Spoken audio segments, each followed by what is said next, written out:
Dans cette vidéo, nous allons aborder l'établissement de la connexion à la base de données lorsqu'on utilise l'ORM Eloquent. Le point de départ, évidemment, c'est d'avoir un projet dans lequel Eloquent est installé. Donc, on a réussi, avec Composer, à installer complètement Eloquent et donc à vérifier que l'installation fonctionne. Une autre condition, c'est bien entendu d'avoir une base de données. Donc ici, dans ma fenêtre, j'ai l'accès à une base de données. Donc ça veut dire que je sais me connecter à cette base de données. Il faut bien entendu que je dispose de toutes les informations nécessaires à la connexion à la base de données et que cette base de données existe pour que je puisse m'y connecter.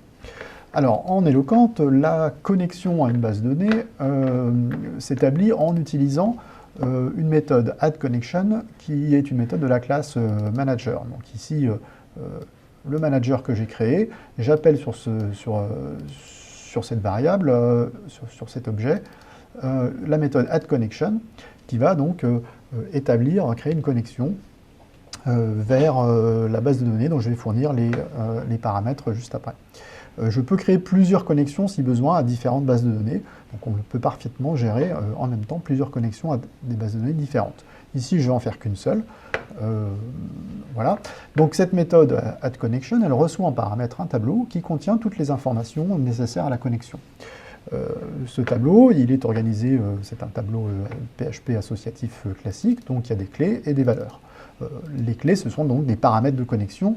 Il faut bien entendu être particulièrement attentif à utiliser les bonnes clés et également s'assurer que toutes les clés sont présentes dans ce tableau, enfin toutes les clés nécessaires à l'établissement de la connexion sont présentes, sinon on va avoir une erreur à la connexion. Donc ici, il y a une clé, la clé driver qui indique le driver PDO que l'on va utiliser pour établir la connexion. Ici, je vais utiliser le driver MySQL. La clé host qui m'indique le host name de la machine qui héberge la base de données. Très souvent, dans un environnement de développement, c'est localhost. On a la base de données qui réside sur la même machine que celle où on exécute le programme. Dans un environnement un peu différent, de production notamment, ça peut être des valeurs différentes. On a très souvent la base de données qui est hébergée sur une machine séparée. Le nom de la base de données, donc ici elle s'appelle Wish, donc ça c'est évidemment pour se connecter à une base de données, il faut qu'elle existe et il faut connaître son nom. Et puis les credentials de l'utilisateur qui va se connecter, donc il faut qu'on ait un utilisateur au nom duquel l'application va se connecter à cette base de données. On évite d'utiliser root, comme on l'a déjà dit. Et puis des informations sur les jeux de caractères à utiliser dans cette connexion. Voilà, donc ça, ce sont toutes les informations que doit contenir le tableau que l'on passe en paramètre de la méthode addConnection. Alors en pratique, on va avoir une approche un tout petit peu différente, parce que ce n'est pas une très bonne habitude d'avoir dans son code directement toutes ces informations en dur. D'une part parce que si on est amené à les modifier, il faut aller modifier le code et c'est pas toujours très simple. Et puis ensuite, pour des questions de sécurité, on ne s'amuse pas à mettre des informations sensibles, des noms d'utilisateurs, des mots de passe évidemment, dans du code qu'on est susceptible de partager avec d'autres personnes qui travaillent avec nous, et encore plus si c'est du code open source qu'on met sur GitHub par exemple. Donc surtout éviter de mettre toutes ces informations en dur comme ça dans votre code. On va plutôt les déporter, les sortir du code et les mettre dans un fichier. Donc on utilise pour ça par exemple un fichier à la structure, un fichier .ini, enfin un fichier php.ini. Donc là j'en ai un, voilà, donc il est stocké en dehors dans un répertoire séparé du code.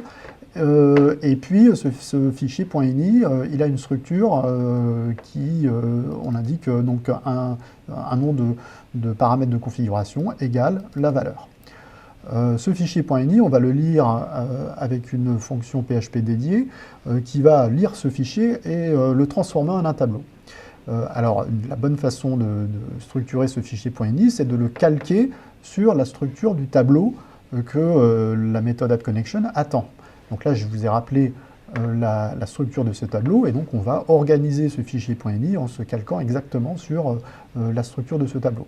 Donc on retrouve ici la clé driver avec la valeur ici, c'est donc MySQL, je ne vais pas changer, je vais toujours utiliser le driver PDO MySQL, puisque je me connecte à une base MySQL. Ici, la clé host avec localhost, donc ça c'est la valeur que vous allez utiliser sur votre machine. Alors moi sur ma machine, je vais mettre une valeur un petit peu différente, puisque dans mon installation sur ma machine, eh bien, il se trouve que la base de données n'est pas hébergée sur la machine localhost, mais sur une machine différente. Ici, elle s'appelle DB. Le nom de la database, oui, le nom de l'utilisateur qui se connecte, et puis son mot de passe. Donc là, il faut que je vais lui mettre une valeur, puisque je vais tester la connexion. Et puis enfin, donc le charset et enfin, les informations sur l'encodage des caractères. Voilà, donc le fichier .ini est prêt. Donc, si je reviens sur le code ici, je vais maintenant charger le contenu de ce fichier .ini. Donc, je vais utiliser pour cela la fonction PHP parse_any_file qui est dédiée à ça, et il faut maintenant que je mette le chemin vers le fichier .ini depuis ce programme, enfin ce script PHP qui est ici eloquent.php. Donc on voit qu'il faut que je remonte d'un cran dans mes répertoires, que je descende dans le répertoire conf et que j'aille chercher ce fichier db.config.ini. Alors ce chemin, donc dire ça, donc c'est le répertoire courant.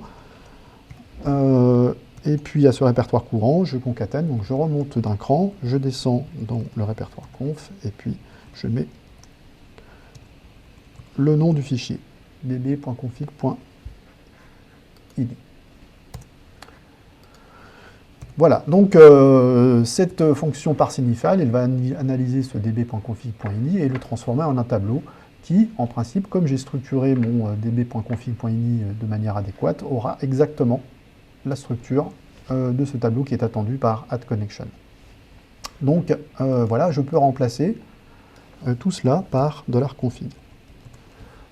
Ça c'est un tableau. Alors je vais quand même prendre le soin, il faut tester quand même et s'assurer que $config, il n'y a pas eu d'erreur quand on l'a lu, le fichier a bien été trouvé, il n'y a pas une erreur de syntaxe dans le fichier .ini. Donc parse_any_file me renvoie false si jamais il y a une erreur, donc il suffit que je teste que j'ai bien quelque chose qui n'est pas false. Voilà, donc là je vérifie, je m'assure que la lecture du fichier s'est bien passée. Je peux donc transférer le tableau résultat en paramètre de la méthode add_connection sur la classe manager. Une fois que j'aurai fait ça, ben, je peux démarrer vraiment Eloquent. Donc je rends le manager global pour pouvoir y accéder depuis les différents modèles à tout endroit du programme, et puis je démarre l'ORM. Voilà, une fois, si on arrive là, c'est normalement on est connecté à la base de données et tout, ça veut dire que tout s'est bien passé. Nous allons tester ça. Donc eloquent.php, je vais l'exécuter dans mon terminal.